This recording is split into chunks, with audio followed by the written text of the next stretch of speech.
Try the N70, try the Melobuds N70. The N70 that some friends have been pushing me about for months finally arrived. And welcome back, this is Jessie. I was honestly pretty disappointed with the N60 before, but people just keep bringing up the newest used sound MEMS driver over and over again, and yet my curiosity just totally wins. I will admit my expectations were actually quite high this time. So today we're going to look at the real difference between the N70 and the N60 and see how the N70 compares to the Soundpeats Air5 Pro Plus, since they both use the MEMS drivers, and talk about my overall take, whether it's actually worth the price. And at the end, I'll also give you a real subway code quality test. If you're not sure what MEMS drivers are or why people just keep hyping them up, you can jump to my previous video where I explain that part in detail. So starting with the specs, when you put these two side by side, the biggest difference is obviously the driver setup. And honestly, I still don't really get why they just decide to release two earbuds that are this similar. Is this just a way to test whether people can just accept the N70's sound? And if not, quietly pull it and push everyone back to the N60 instead. And also, if MEMS drivers are supposed to consume more power, how does the N70 somehow just end up with better battery life? On top of that, even though both support the LDAC, I did experience occasional random dropouts during my use, and the sound suddenly cuts and the quality drops for a moment, then snap back. It's not so constant, but it's noticeable. In terms of the design and fit, the N70 dropped their usual spaceship style, the flip open lid, and the charging case switched to a matte finish instead, very Huawei style. And the upside is that it definitely feels more refined and much more scratch resistant.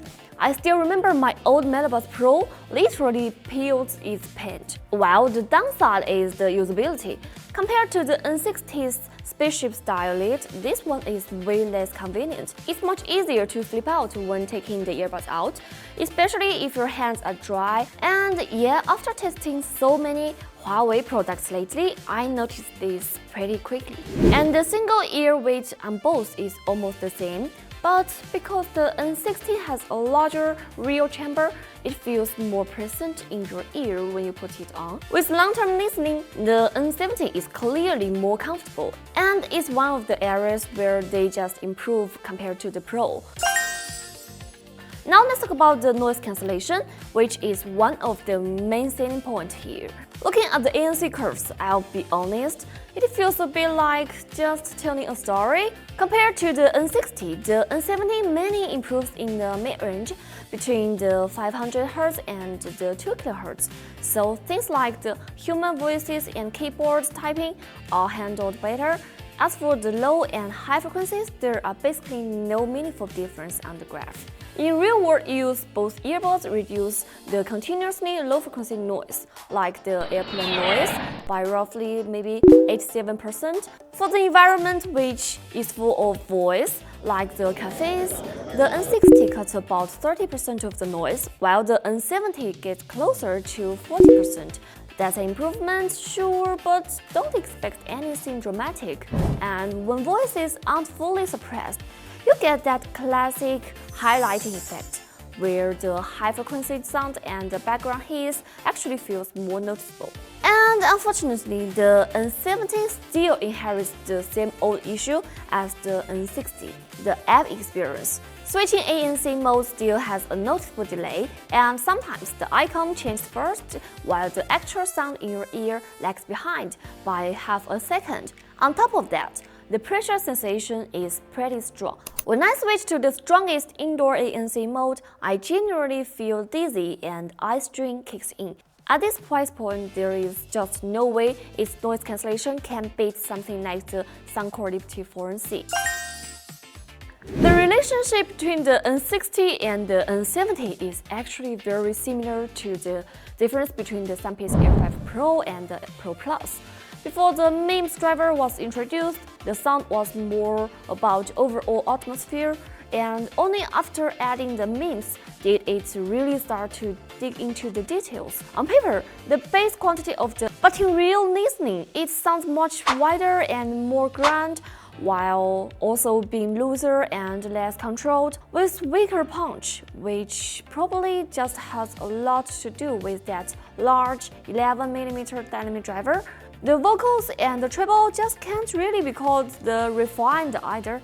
They are fairly average, and whether it's male vocals, the female vocals, or the instrument, the presentation just lacks imaginary and depth. Based on my own listening experience, the N70 is clearly a noticeable step up from the N60 in overall sound quality, and especially in soundstage and resolution, but it still comes with some very obvious weakness. The N70 used a dynamic driver for the low end and a MEMS driver for the highs, and the tuning is very clearly V-shaped. The resolution is very solid, but the tuning limits itself to what it really only works for. The bass boost sits at around 12 dB. It's powerful without being booming, and the drum hits land hard with real impact. If you're listening to some tracks with clear left and right channel separation, it honestly feels like your ears are getting a message, which is a bass texture I personally enjoyed a lot. The bass doesn't start rolling off until after 100 Hz, so it spreads wide but still stays focused at the point of the impact. That said, the side bass extension is pretty average, so the bass feels flatter and less elastic overall. It works much better for the electronic drums and the snare type hits than for the large kick drums or the skin-based ones. The mid-range vocals are mostly flat and clean and aiming for a more neutral presentation. Compared to the N60, there's some separation in the 250 Hz to 1 kHz range, which on paper means you lose a bit of vocal texture and body, and making the vocals sound slightly thinner. However, once you face in the driver upgrade, the vocals being pushed closer to your ear actually makes that loss less noticeable, and the gain from 2 kHz to 3 kHz rise very quickly, so the overall sound remains bright. I originally thought this tuning would favor female vocals, but in practice, the male vocals is closer and sounds cleaner, more open, and very comfortable to listen to, with a nice sense of atmosphere. And female vocals, just on the other hand, feel a bit farther back and tend to spread out too quickly, which makes them sound slightly unfocused and harder to latch onto emotionally. And there is very little control in the 5 to 6 kHz region, with an extra 2 to 3 dB of gain relatively to the vocals, which puts the sibilance right into your face. You don't even need some strong s or t sound. Even mild consonants like the t or v sounds very obvious. It's honestly not a comfortable listen, so I would almost completely avoid the K-pop and the EDM with this tuning. And high frequencies instrument sounds bright and fairly detailed, but extension is just okay. You can just hear a lot of details, but you rarely get that soaring emotional payoff. Imaging is average, and the sound doesn't feel very cohesive or tightly focused. So overall, my feeling is that while there are definitely areas where the N70 performs well and it does sound good on the surface, it's hard to fully get into the music. For example, when listening to the Michael Jackson's Billie Jean, the bass is super engaging and makes you want to just move with it, and the vocals sounds refined and smooth, but the shaker is painfully sharp, so it creates this kind of experience like I love it and I hate it at the same time.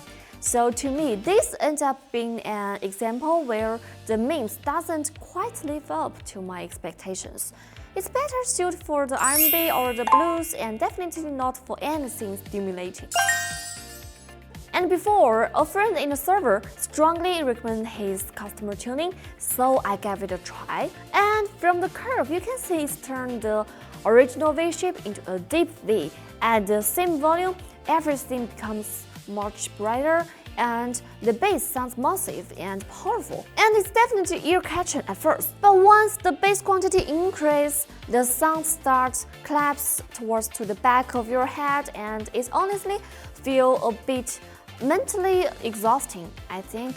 After a while, I start feeling lightheaded, and sibilance is still just very obvious and doesn't really get fixed. And I tried specifically lowering the 4 kHz and the 8 kHz, and what happens is that the sibilance does go away, but so do the vocals.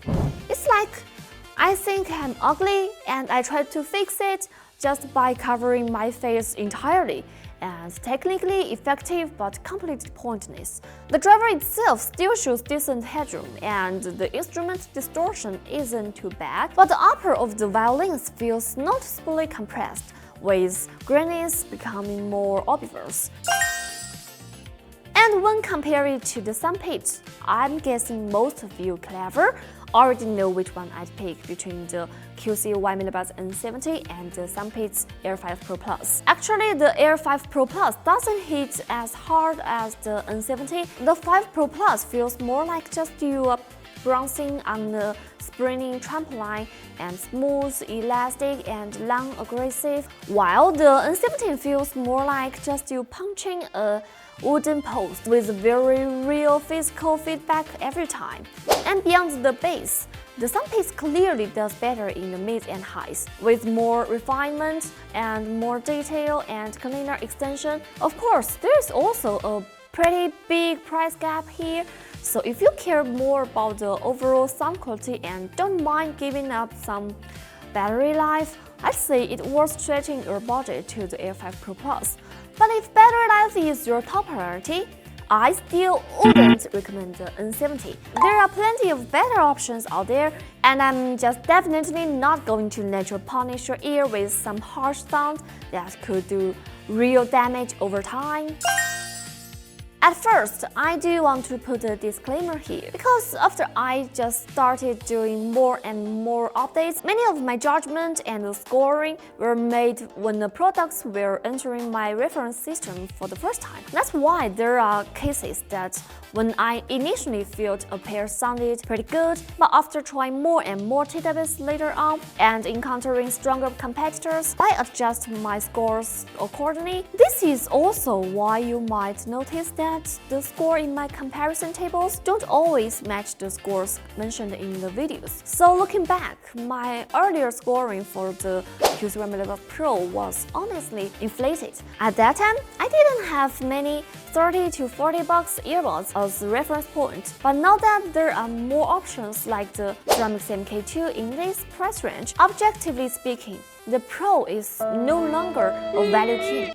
Its sound and comfort and battery life and noise cancellation are all pretty average by today's standards. So when you compare the N60 or the N70 to the Pro, there is no question that the detail retrieval has improved significantly, and the noise cancellation isn't even on the same level. Among these three, the Pro is basically just phased out product at this point. If you find that you're not particularly sensitive to the treble anymore, then the N70 is actually worth buying. And if your hearing is still sharp and unforgiving, the N60 might actually be the safer choice. And finally, I really want to say this to these audio brands. Please take products development seriously. Don't just keep pushing out some near identical products just to test consumers' tolerance. All that does is slowly wear people down and leave them more and more disappointed. Alright, that's it for today's video,